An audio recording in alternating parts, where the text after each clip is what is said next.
While the sport of hockey has its great moments, it unfortunately has its down moments. As anyone who has watched or played a sport before could tell you, injuries are a part of every game, and some being others than worse.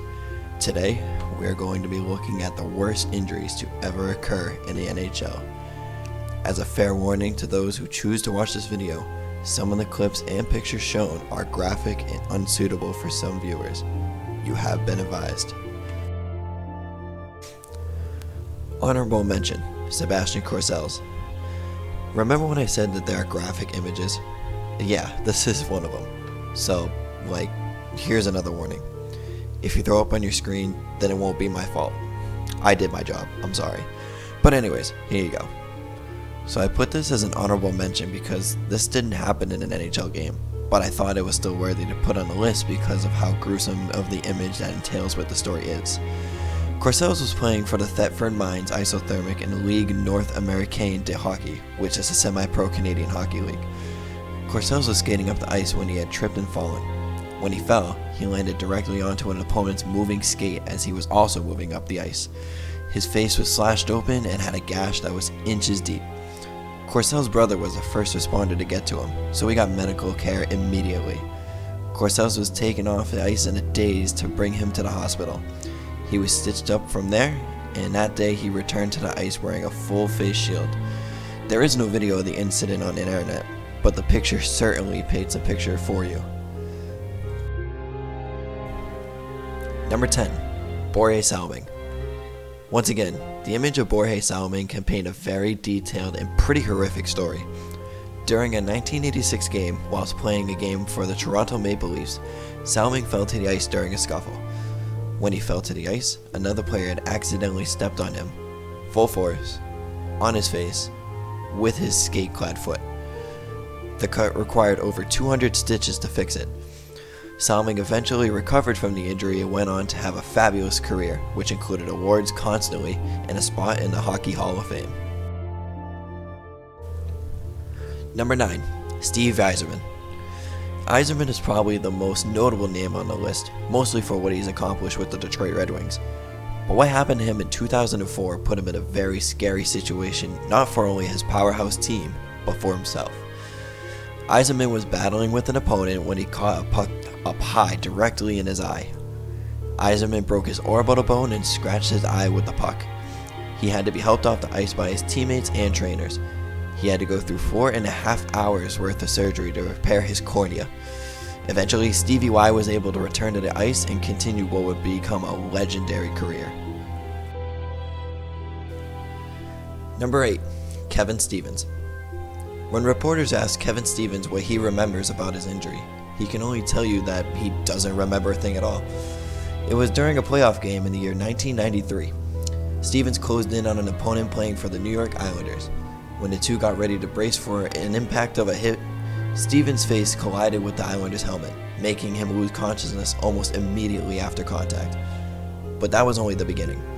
As Stevens got spun around on the hit, he fell face first directly onto the ice, and not being able to defend himself, his face took the brunt of the fall.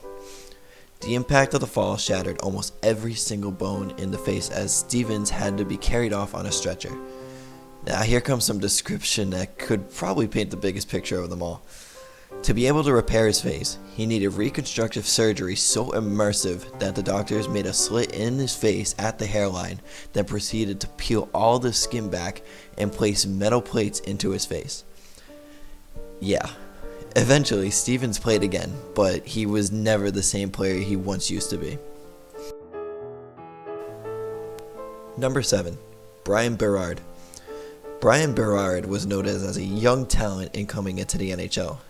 But things can change in an instant, and unfortunately for Baird, it was not for the good. On March 11th, 2000, Baird, playing for the Toronto Maple Leafs at the time, was back checking on the Ottawa Senators' rush up the ice when the blade of a stick made accidental impact on the follow-through of a shot. Suddenly, blood started pouring out from the eye of Baird as he was helped off the ice by medical staff. His eyeball had ruptured and Baird was temporarily blind. He had to go through hours and hours of surgery, but his eyesight would never be the same. Incredibly, Baird made his return to the NHL for some odd more seasons, even without full vision. Number 6. Trent McCleary. Trent McCleary was playing for the Montreal Canadiens at the time of his injury when he was playing a game against the Philadelphia Flyers in the year 2000. McCleary went to go block a shot during the second period and unfortunately got hit in one of the worst places to get hit. The puck hit him square in his throat as he hit the ice, writhing in pain. After a few seconds, he seemed to lose consciousness. His larynx was broken by the shot, which made him profusely bleed internally, while also cutting off his airways and collapsing one of his lungs. He needed a tracheotomy to be able to breathe before being rushed to the hospital for emergency life-saving surgery. McCleary did survive, but his career was cut short due to being unable to fully have a breathing capabilities.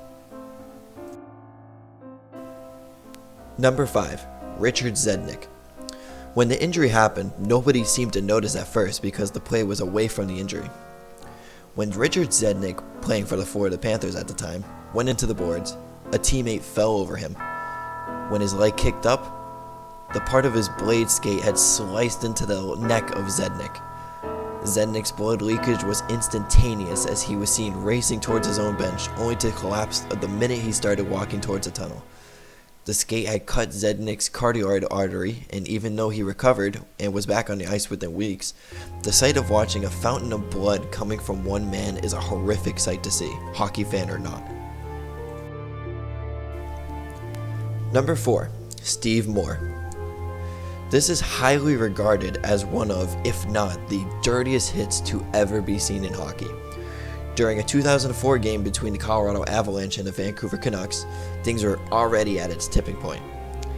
After a flurry of fights previously, Steve Moore had a target on his back. Rough and tough player Todd Bertuzzi skated up to Moore, wanting him to drop the gloves. Moore didn't want to and skated away. At that moment, Bertuzzi grabbed him, sucker punched him, then drove him face first into the ice, leaving him motionless for more than 10 minutes.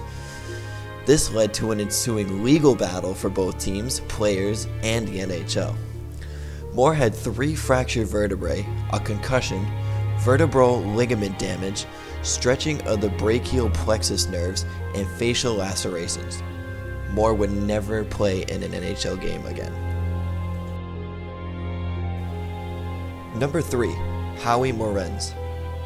Howie Morenz was one of the most loved players when he broke out into the NHL. In 1937, while with the Montreal Canadiens at the top of his game, a series of unfortunate events happened. During a game against the Chicago Blackhawks, Morenz tripped and his skate got stuck in the boards, while another player skating in tripped over him. This caused Morenz's leg to snap in multiple places. With medicine not as advanced as it is today, doctors told Morenz that he would never play hockey again. Even with his recovery progress normal, he was still upset at the thought of not being able to play the sport he loved.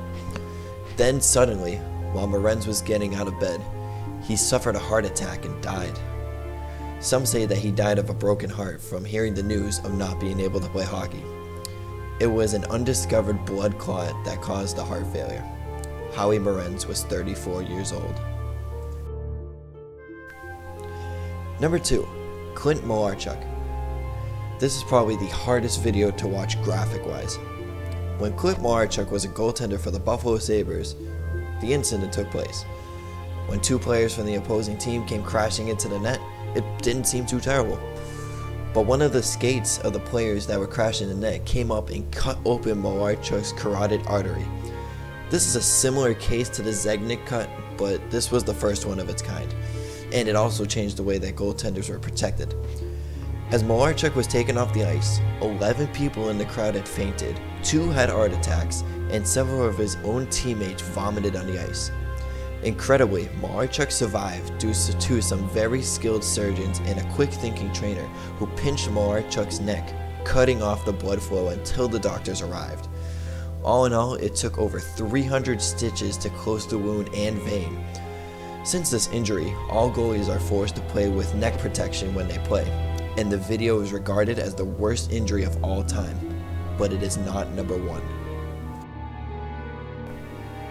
Number 1. Bill Masterton. Bill Masterton may be the guy that you know who has a trophy named after him, while most may not know who the man really is.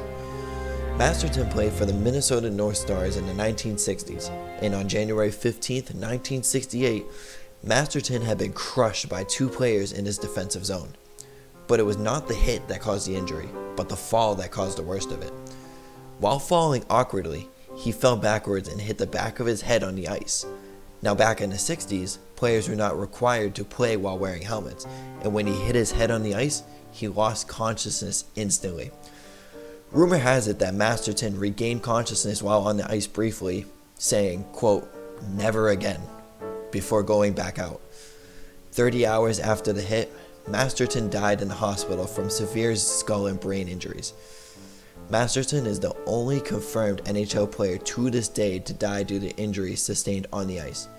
And that is why the death of Bill Masterton is the #1 worst injury to ever occur in the NHL.